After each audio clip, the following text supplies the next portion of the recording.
the Mahabharata of Krishna-Dwaipayana Vyasa. Translated into English prose from the original Sanskrit text by Pratap Chandra Roy C.I.E. This free ebook has been downloaded from holybooks.com. Udyoga Parva. Section 191, Udyoga Parva. Duryodhana said, "Tell me, O grandsire, how Sikhandino, Ganga's son, having before been born a daughter, afterwards became a man or foremost of warriors." Bhishma said, "O great king, the eldest and beloved queen of King Drupada was, O monarch, childless at first. During those years King Drupada, O monarch, paid his adoration to the god Sankara for the sake of offspring, resolving in his mind to compass my destruction and practicing the austerest of penances. And he begged Mahadeva, saying, 'Let a son, and not a daughter, be born unto me. I desire, O God, a son for revenging myself upon Bhishma.' Thereupon that god of gods said unto him, 'Thou shalt have a child who will be a female and male. Desist, O king, it will not be otherwise.' Returning then to his capital, he addressed his wife, saying, 'O great goddess, great hath been the exertion made by me. Undergoing ascetic austerities, I paid my adorations to Shiva, and I was told by Sambhu that my child, becoming a daughter first, would subsequently become a male person. And though I solicited him repeatedly, yet Shiva said, "This is destiny's decree. It will not be otherwise. That which is destined must take place." Then that lady of great energy, the queen of King Drupada, when her season came, observing all the regulations about purity, approached Drupada. And in due time the wife of Prishata conceived agreeably to destiny's decree, as I was informed, O king, by Narada. And that lady of eyes like lotus petals continued to hold the embryo in her womb. And O son of Kuru's race, the mighty armed King Drupada from paternal affection attended to every comfort of that dear wife of his. And O Kaurava, the wife of that lord of earth, the royal Drupada, who was childless, had all her wishes gratified. And in due time, O monarch, that goddess, the queen of Drupada, gave birth to a daughter of great beauty. Thereupon the strong-minded wife of that king, the childless Drupada, gave out, O monarch, that the child she had brought forth was a son. And then King Drupada, O ruler of men, caused all the rites prescribed for a male child to be performed in respect of that misrepresented daughter, as if she were really a son. And saying that the child was a son, Drupada's queen kept her counsels very carefully. And no other man in the city save Prishata knew the sex of that child.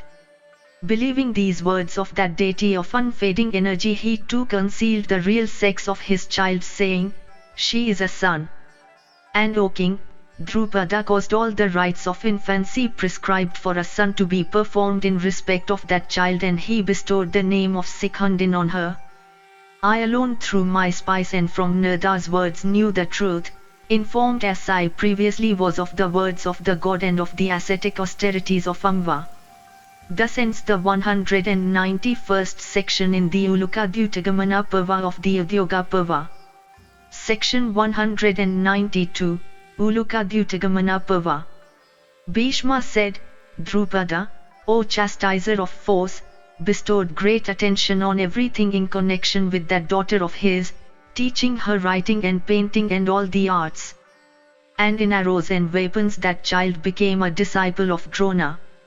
And the child's mother of superior complexion then urged the king, her husband, to find, O monarch, a wife for her, as if she were a son.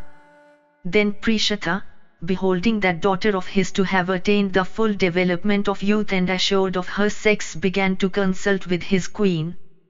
And Drupada said, 'This daughter of mine that so enhanceth my woe, hath attained her youth. Concealed however she hath hitherto been by me at the words of the trident-bearing deity.' The queen replied, 'That, O great king, can never be untrue. Why indeed would the Lord of the three worlds say that would not occur? If it pleases thee, O king, I will speak, and listen to my words, and O son of Prishata's race, having listened to me, follow thy own inclination. Let the wedding of this child with a wife be caused to be performed carefully. The words of that God will be true. This is my certain belief." Then that royal couple, having settled their resolution of that affair, chose the daughter of the king of the Dasaranas as their son's wife. After this, the royal Drupada, that lion among kings, having inquired about the purity of descent of all the rulers of the earth, selected the daughter of the king of the Dasarnakas for wife to Sikhundin. He who was called king of the Dasarnakas was named Hiranyavarman, and he gave away his daughter to Sikhundin. And Hiranyavarman, the king of the Dasarnakas, was a powerful monarch, incapable of being easily vanquished. Incapable of being resisted, that high-souled monarch possessed a large army. And sometimes after the wedding, the daughter of Hiranyavarman, O best of monarchs, attained her youth, while the daughter of Drupada also had attained hers. And Sikhundin, after marriage, came back to Campilya. And the former soon came to know that the latter was a woman like herself.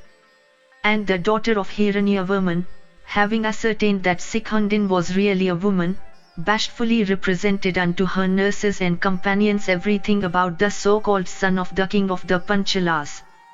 Then, O tiger among kings, those nurses of the Dasarna country were filled with great grief and sent emissaries unto their king. And those emissaries represented unto the king of the Dasarnas everything about the imposture that had taken place. And thereupon the king of the Dasarnas was filled with wrath. Indeed, O bull of the Bharata race, Hiranyavarman, hearing the news after the expiry of a few days, was much afflicted with wrath. The ruler of the Dasarnakas then, filled with fierce wrath, sent a messenger to Drupada's abode. And the messenger of King Hiranyavarman, having alone approached Drupada, took him aside and said unto him in private, "The king of the Dasarnas, O monarch, deceived by thee and enraged, O sinless one, at the insult thou hast offered him, hath said these words unto thee, thou hast humiliated me. Without doubt it was not wisely done by thee. Thou hadst from folly solicited my daughter for thy daughter. O wicked one, reap now the consequence of that act of deception. I will now slay thee with all thy relatives and advisers. Wait a little."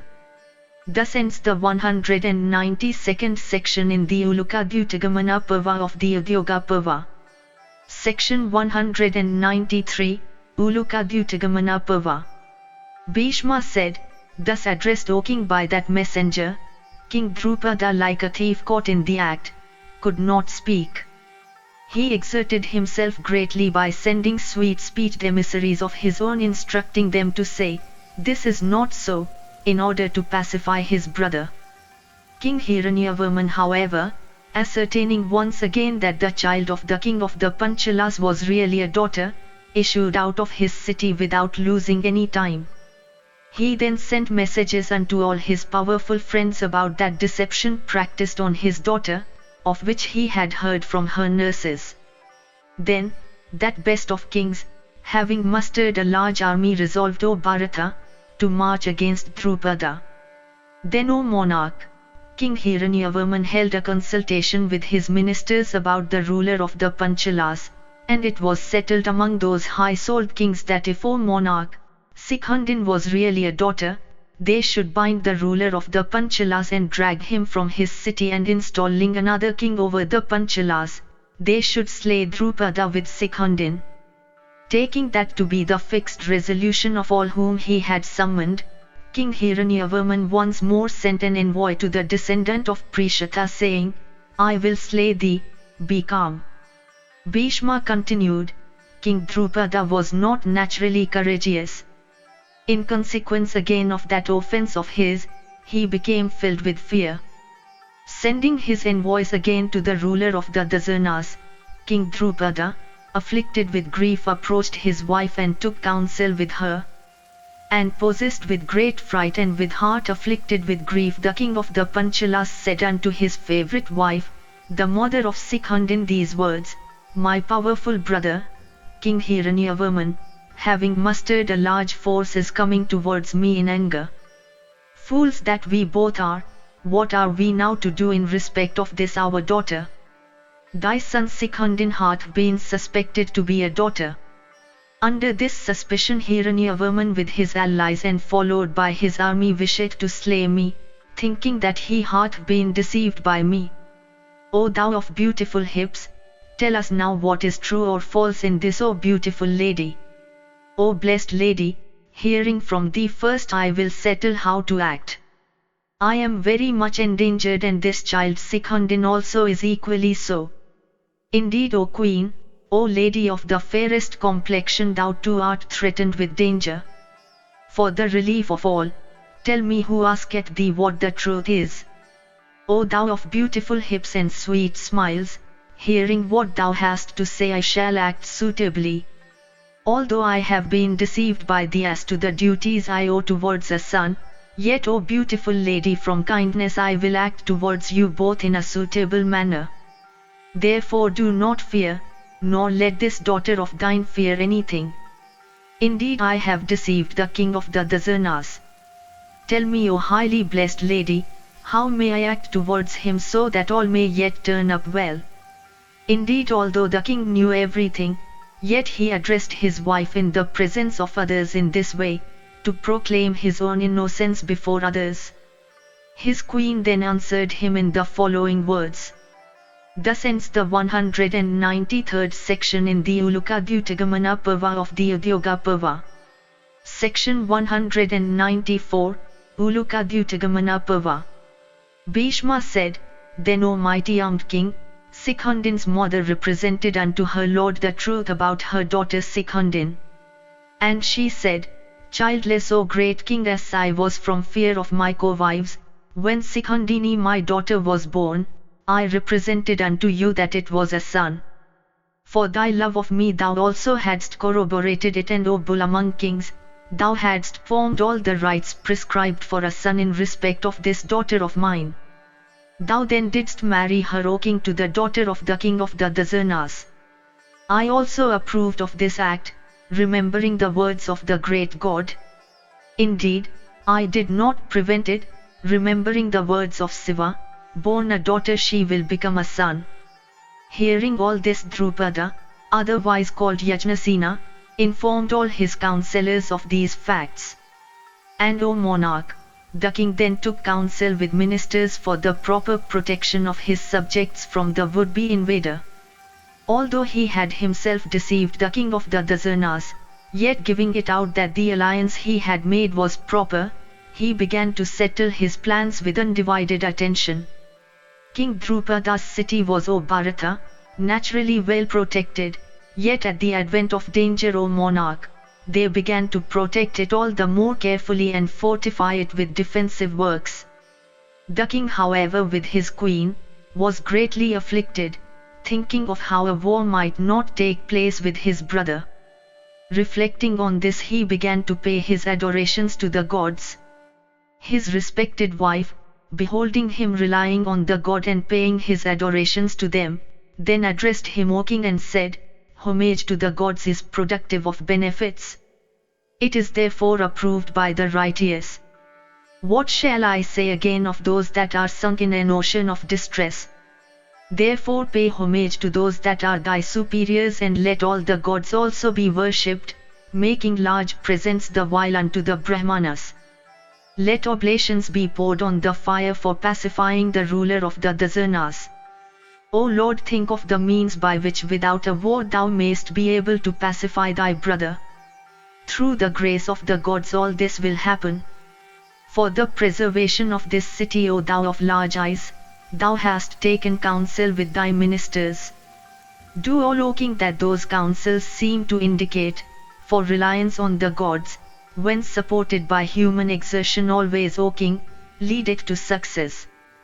If these two do not go hand in hand, success becometh unattainable. Therefore, with all thy advisers, make such arrangements in thy city as are proper, and pay homage, O monarch, as thou pleasest to the gods. While husband and wife were conversing with each other thus, both filled with grief, their helpless daughter Sikhandini was filled with shame.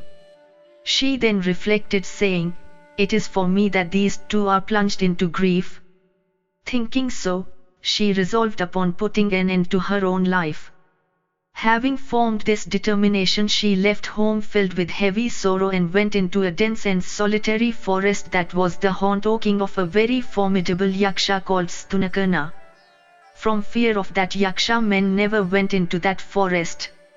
And within it stood a mansion with high walls and a gateway plastered over with powdered earth, and rich with smoke bearing the fragrance of fried paddy. Entering that mansion, Sikhandini, the daughter of Drupada, O king, began to reduce herself by foregoing all food for many days. Thereupon the yaksha named Stuna, who was endued with kindness, showed himself unto her. And he inquired of her, saying, "For what object is this endeavor of thine? I will accomplish it. Tell me without delay." Thus asked, the maiden answered him repeatedly, saying, "Thou art unable to accomplish it." The Guhayaka, however, rejoined without a moment's delay, saying, "Accomplish it I will. I am a follower of the Lord of Treasures. I can, O princess, grant boons. I will grant thee even that which cannot be given. Tell me what thou hast to say." Thus assured, Sikhandini represented in detail everything that had happened unto that chief of yakshas called Stunakarna. And she said, "My father, O yaksha, will soon meet with destruction. The ruler of the Dasanas marcheth against him in rage. That king cased in golden mail is endued with great might and great courage. Therefore, O yaksha, save me and my mother and my father. Indeed, thou hast already pledged thyself to relieve my distress. Through thy grace, O yaksha, I would become a perfect man. As long as that king may not depart from my city, so long, O great yaksha, show me grace, O Guhayaka." Thus ends the 194th section in the Ulukadhyutagamana Parva of the Udyoga Parva. Section 195, Ulukadhyutagamana Parva. Bhishma said, "Hearing, O bull of Bharata's race, those words of Sikhandini afflicted by destiny." That yaksha said after reflecting in his mind these words, "Indeed, it was ordained to be so, and O Kaurava, it was ordained for my grief." The yaksha said, "Blessed lady, I will certainly do what thou wishest. Listen, however, to the condition I make. For a certain period I will give thee my manhood. Thou must, however, come back to me in due time. Pledge thyself to do so. Possessed of immense power, I am a ranger of the skies, wandering at my pleasure and capable of accomplishing whatever I intend. Through my grace, save the city and thy kinsmen wholly. I will bear thy womanhood, O princess. Pledge thy truth to me, I will do what is agreeable to thee." Thus addressed, Sikhandini said unto him, "O Holy One of excellent vows, I will give thee back thy manhood. O Wanderer of the night, bear thou my womanhood for a short time. After the ruler of the Dasanas, who is cased in a golden mail, will have departed from my city, I will once more become a maiden and thou wilt become man." Bhishma continued, "Having said this unto each other, they both, O king, made a covenant, and imparted unto each other's body their sexes. And the yaksha Stuna, O Bharata, became a female, while Sikhandini obtained the blazing form of the yaksha. Then, O king, Sikhandini of Panchala's race, having obtained manhood, entered his city in great joy and approached his father. And he represented unto Drupada everything that had happened. And Drupada, hearing it all, became highly glad. And along with his wife, the king recollected the words of Maheswara. And he forthwith sent, O king, a messenger unto the ruler of the Dasanas, saying, "This my child is a male. Let it be believed by thee." The king of the Dasanakas meanwhile, filled with sorrow and grief, suddenly approached Drupada, the ruler of the Panchalas. And arrived at Kampilya, the Dasana king dispatched, after paying him proper honors, an envoy who was one of the foremost of those conversant with the Veds.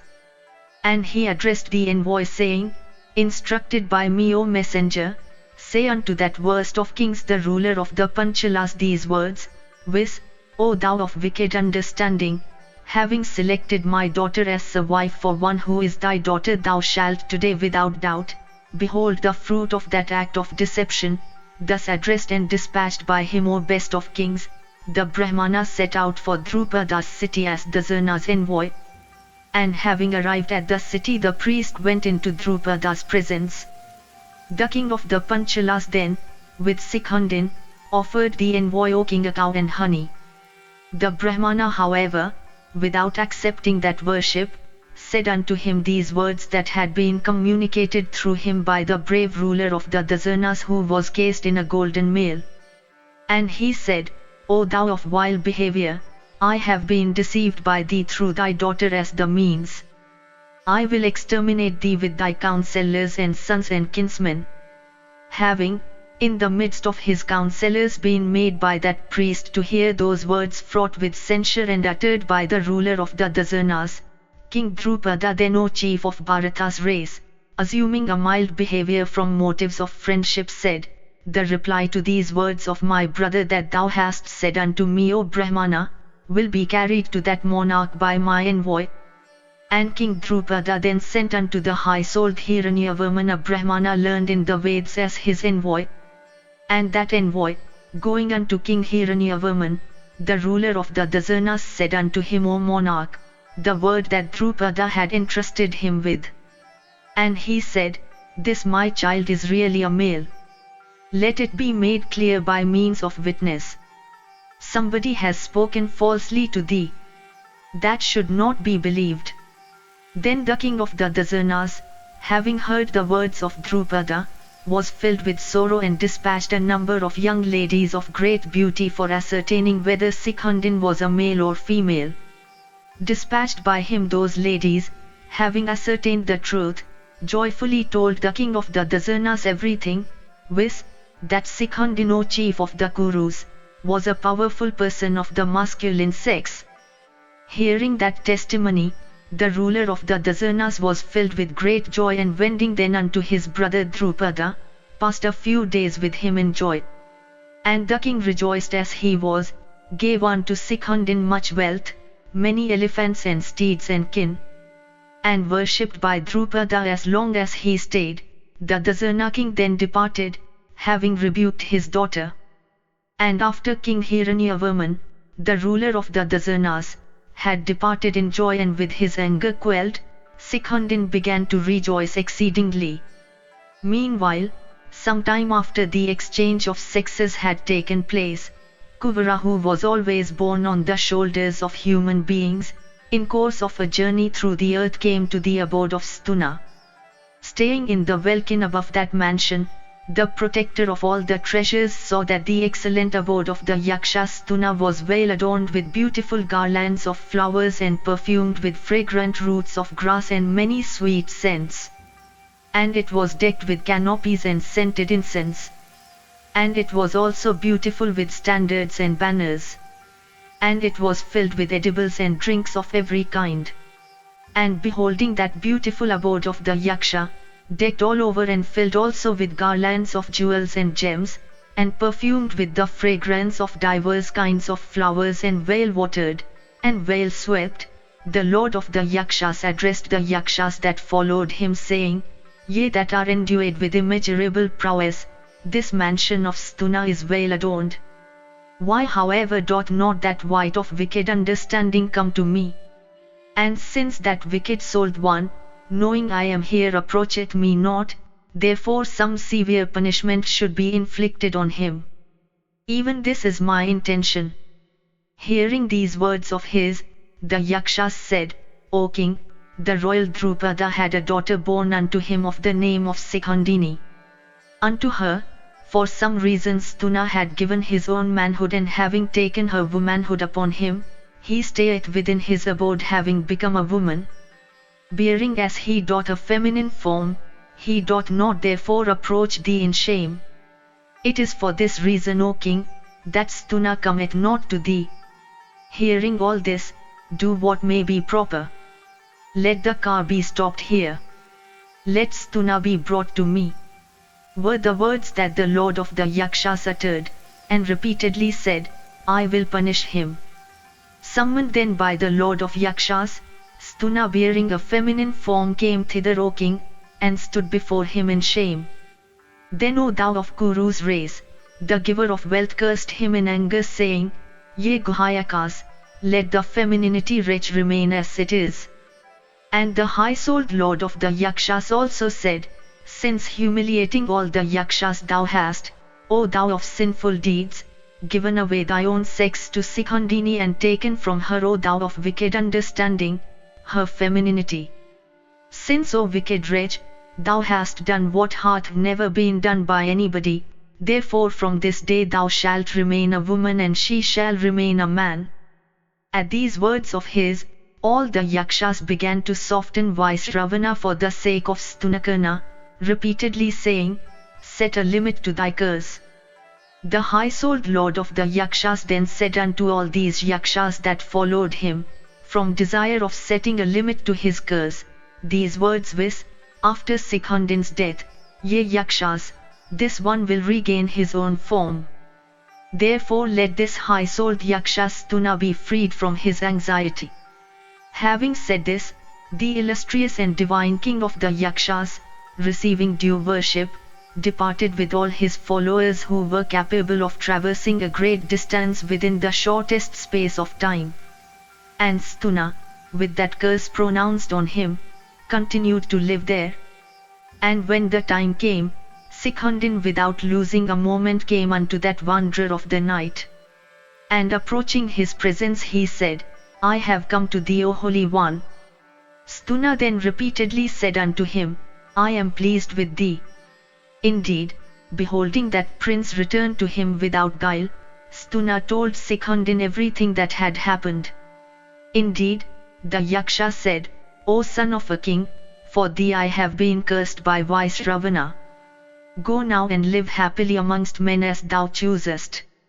Thy coming here and the arrival of Pulastya's son were, I think, both ordained from beforehand. All this was incapable of being prevented. Bhishma continued, thus addressed by the Yaksha Stuna, Sikhandino Bharata, came to his city filled with great joy. And he worshipped with diverse scents and garlands of flowers and costly presents persons of the regenerate class, deities, big trees and crossways. And Drupada, the ruler of the Panchalas, along with his son Sikhandin, whose wishes had been crowned with success, and with also his kinsmen, became exceedingly glad. And the king, the noble of Kuru's race, gave his son Sikhandin, who had been a woman, as a pupil or monarch to Drona. And Prince Sikhandin obtained, along with yourselves, the whole science of arms with its 4 divisions. And his brother Dhrishtadyumna of Prishata's race also obtained the same. Indeed, all this was represented unto me, O sire, by the spies disguised as idiots and as persons without the senses of vision and hearing, whom I had set upon Drupada. It is thus, O king, that best of Rathas Sikhandin, the son of Drupada, having first been born a female, subsequently became a person of the other sex. And it was the eldest daughter of the ruler of Kasi, celebrated by the name of Amba, who was a bull of Bharata's race, born in Drupada's line as Sikhandin. If he approacheth me bow in hand and desirous of fight, I will not look at him even for a moment, nor smite him, O thou of unfading glory. Even this is my vow, known over all the world, viz, that I will not, O son of Kuru's race, shoot weapons upon a woman, or one that was a woman before, or one bearing a feminine name, or one whose form resembleth a woman's. I will not for this reason slay Sikhandin. Even this, O sire, is the story that I have ascertained of Sikhandin's birth. I will not therefore slay him in battle, even if he approacheth me weapon in hand. If Bhishma slayeth a woman, the righteous will all speak ill of him. I will not therefore slay him, even if I behold him waiting for battle. Sanjaya continued, hearing these words of Bhishma, King Duryodhana of Kuru's race, reflecting for a moment, thought that even that behavior was proper for Bhishma. Thus ends the 195th section in the Uluka Parva of the Udyoga Parva.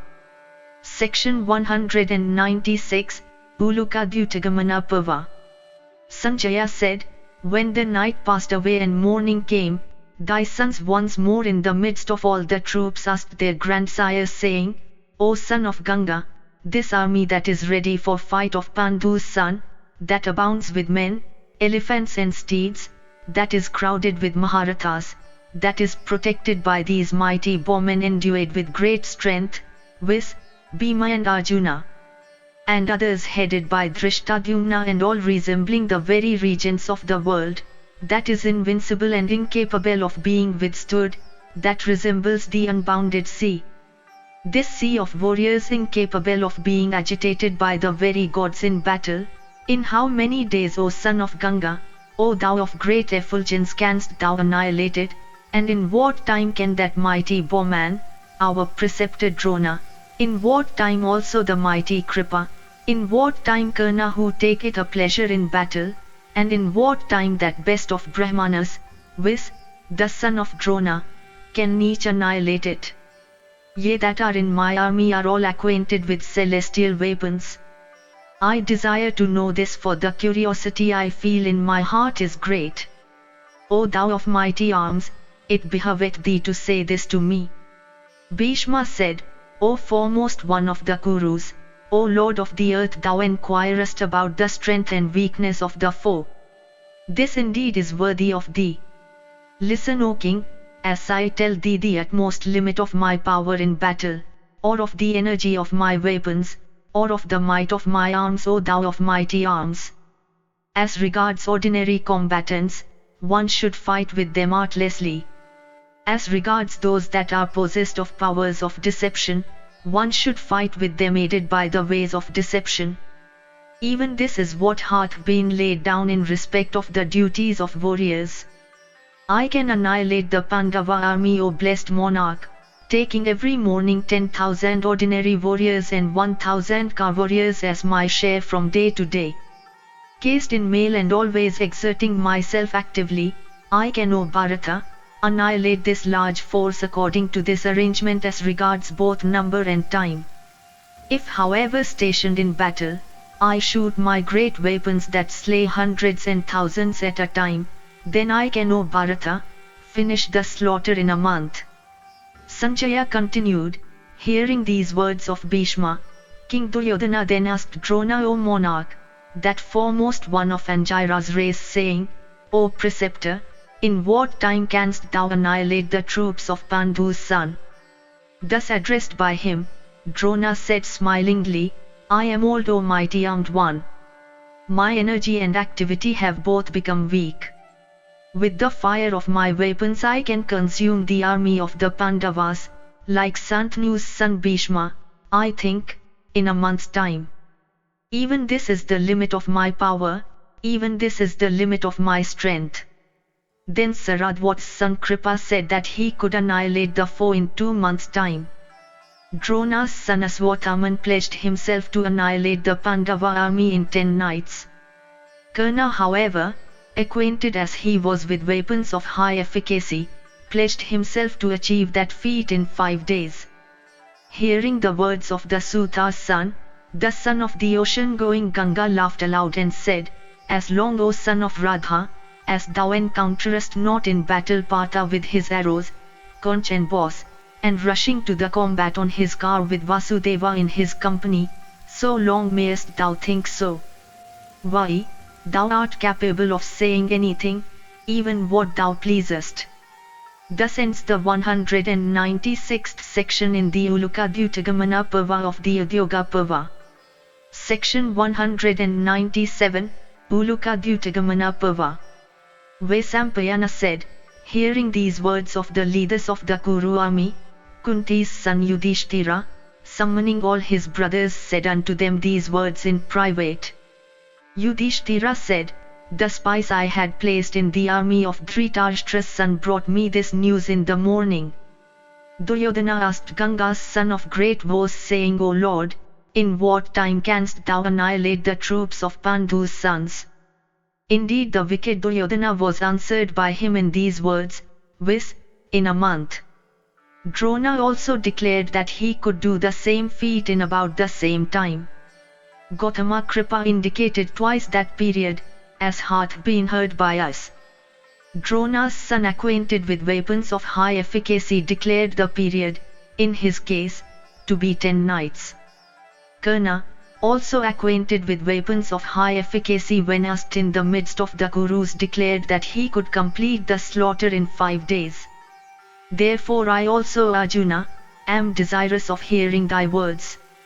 In what time canst thou, O Falguni, exterminate the foe?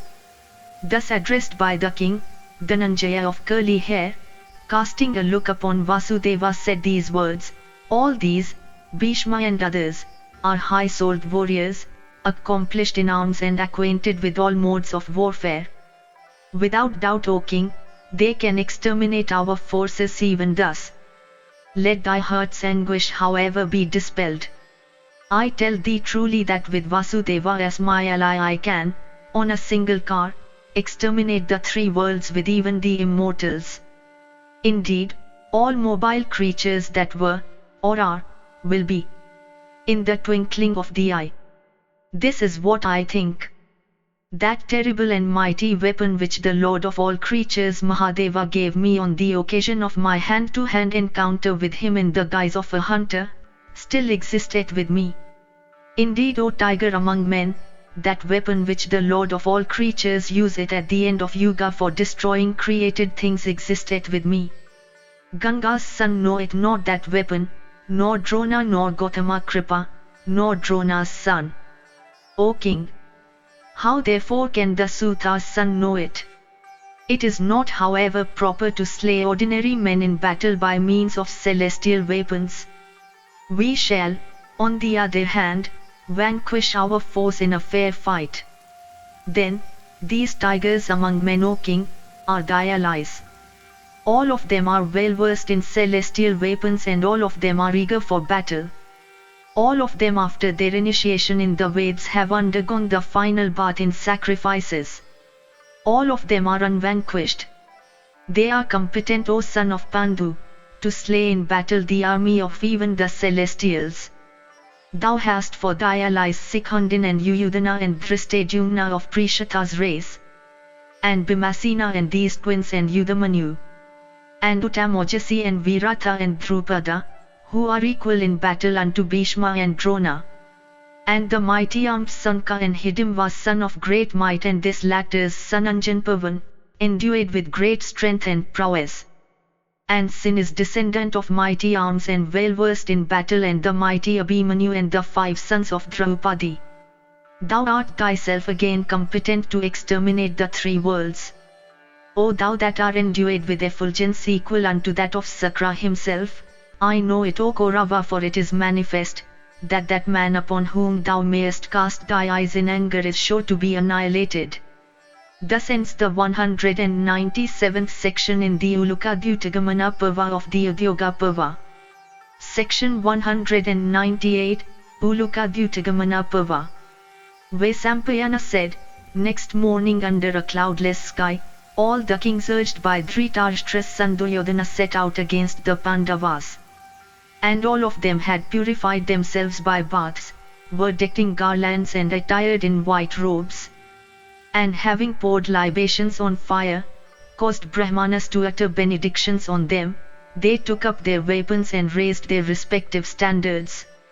And all of them were conversant with the Veds and endued with great bravery, and had practiced excellent vows. And all of them were granters of other people's wishes, and all were skilled in battle. Endued with great strength, they set out, reposing confidence on one another, and with singleness of purpose desiring to win in battle the highest regions. And first Vinda and Anuvinda, both of Avanti and Kekayas and the Valikas, all set out with Bharadwaja's son at their head. Then came Aswathaman and Santanu's son Bhishma, and Jayadratha of the country of the Sindhu, and the kings of the southern and the western countries and of the hilly regions, and Sakuni, the ruler of the Gandharas, and all the chiefs of the eastern and the northern regions, and the Sakas, the Kiratas, and Tevanas, the Civis and the Vasatis with their Maharathas at the heads of their respective divisions. All these great car warriors marched in the second division. Then came Kritavarman at the head of his troops, and that mighty car warrior, Vis, the ruler of the Trigatas, and the king Duryodhana surrounded by his brothers, and Sala and Burisravas, and Salya, and Vrihadratha, the ruler of the Kosalas. These all marched in the rear with Dhritarashtra's sons at their head. And all these Dhartarashtras endued with great might, uniting together in proper order, and all clad in mail, took up their position at the other end of Kurukshetra, and O Bharata, Duryodhana caused his encampment to be so adorned as to make it look like a second Hastinapura. Indeed, O king, even those that were clever among the citizens of Hastinapura could not distinguish their city from the encampment.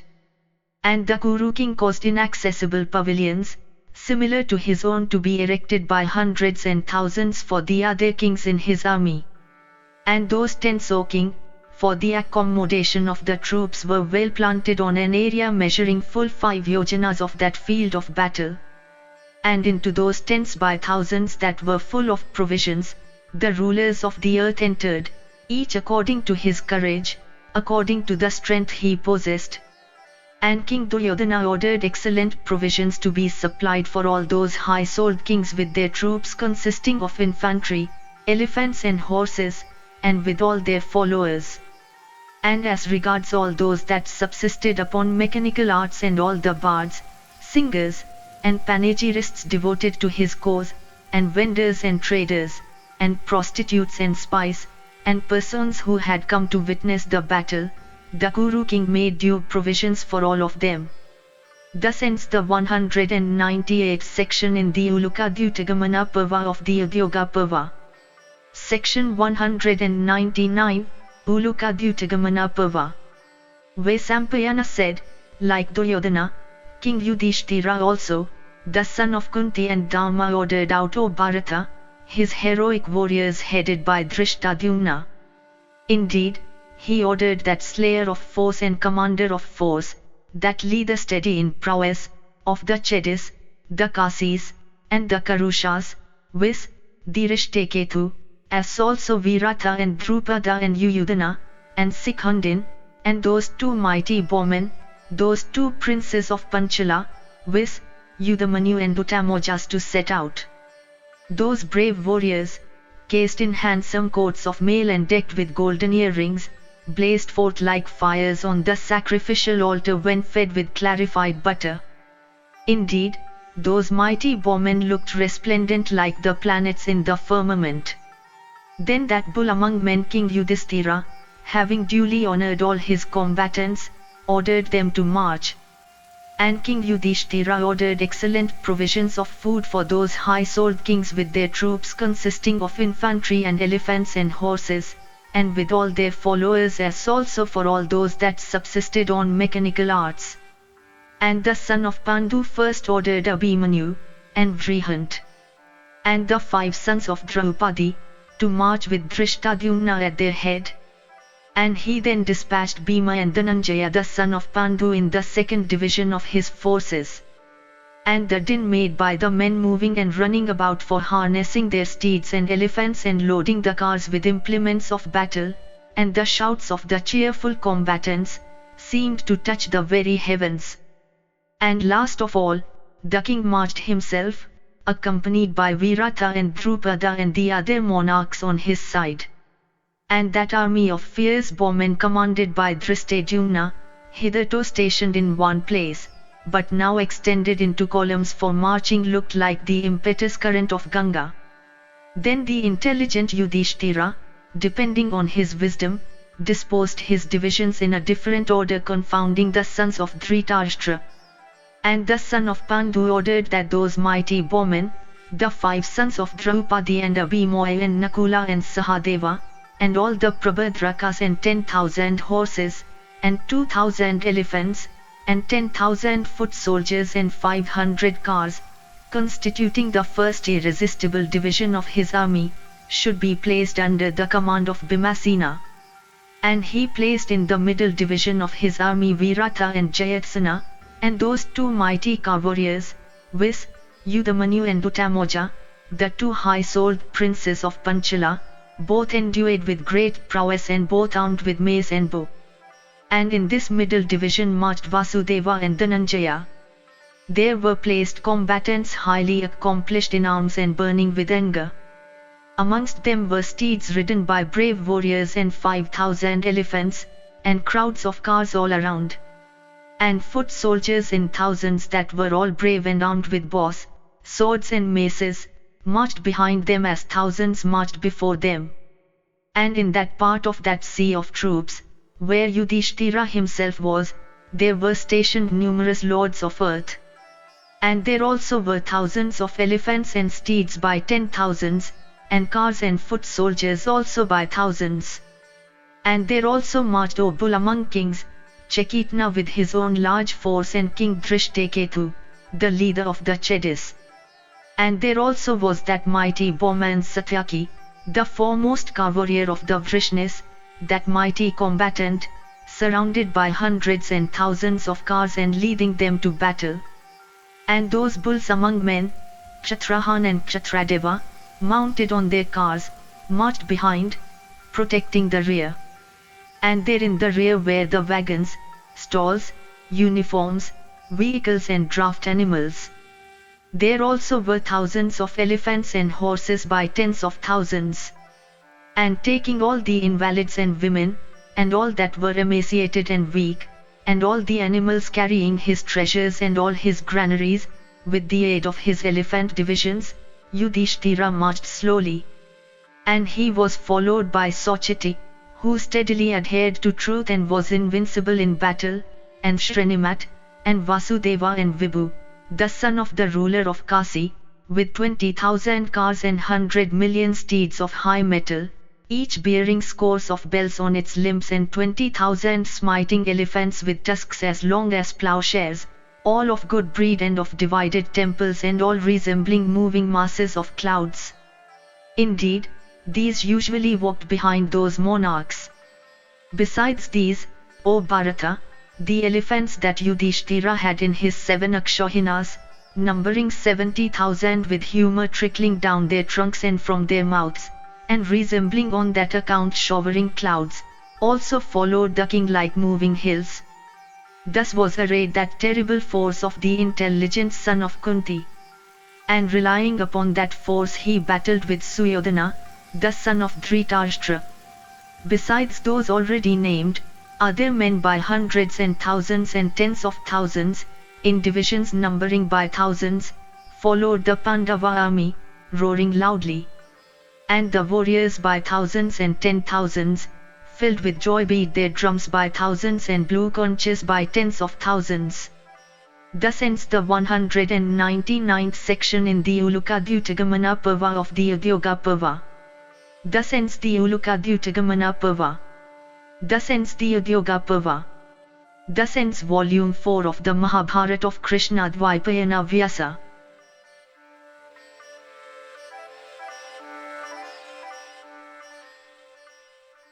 If you enjoyed this audiobook, please like and subscribe to be notified of when new audiobooks are uploaded. Thank you for listening and learning. Shanti.